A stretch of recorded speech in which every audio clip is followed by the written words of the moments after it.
Alors Montségur étant connu quasiment exclusivement pour le catharisme, j'ai décidé de prendre un peu les choses à contre-pied et de remonter l'histoire non pas du village cathare mais du village actuel de Montségur.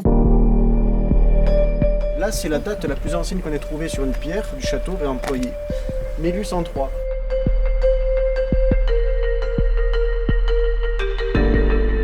Voilà, en fait, on a toutes sortes d'histoires comme ça qui sont liées que ce soit aux fantômes, mais aussi aux sorcières. On se retrouvait chez les gens et donc on se racontait toutes sortes d'histoires qui sont associées au folklore local, qui parlent donc de légendes, de dames blanches, de fantômes, de revenants, de sorcières, etc. De toute manière, la population de Montségur, on peut dire presque à chaque époque, elle était remplacée par une nouvelle, avec des temps où plus personne n'habite ici. Donc la transmission est impossible.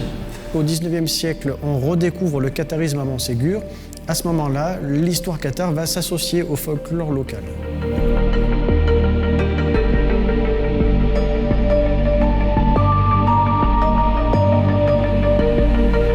Cette animation, aujourd'hui, elle avait aussi à cœur de croiser les expériences en montrant des éléments sur la biodiversité et puis en même temps sur l'histoire de la station des Mondoles.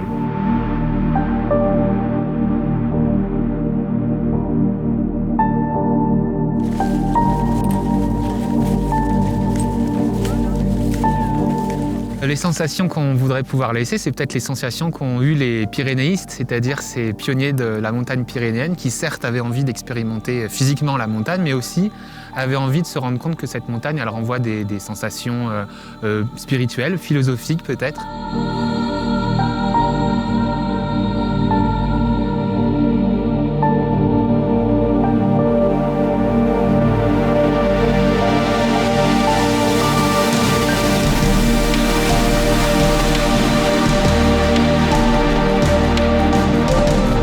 Le catharisme, c'est de la spiritualité avant tout. Et les troubadours, dans le contexte du XIIIe siècle, c'est un contexte très religieux, le XIIIe siècle. C'est pour ça que c'est un terreau très religieux.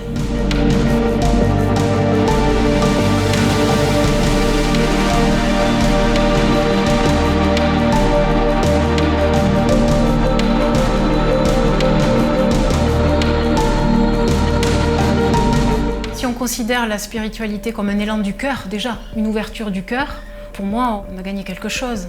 Ça fait bien longtemps qu'on parle d'amour, qu'on parle du cœur, et que ça pénètre tout.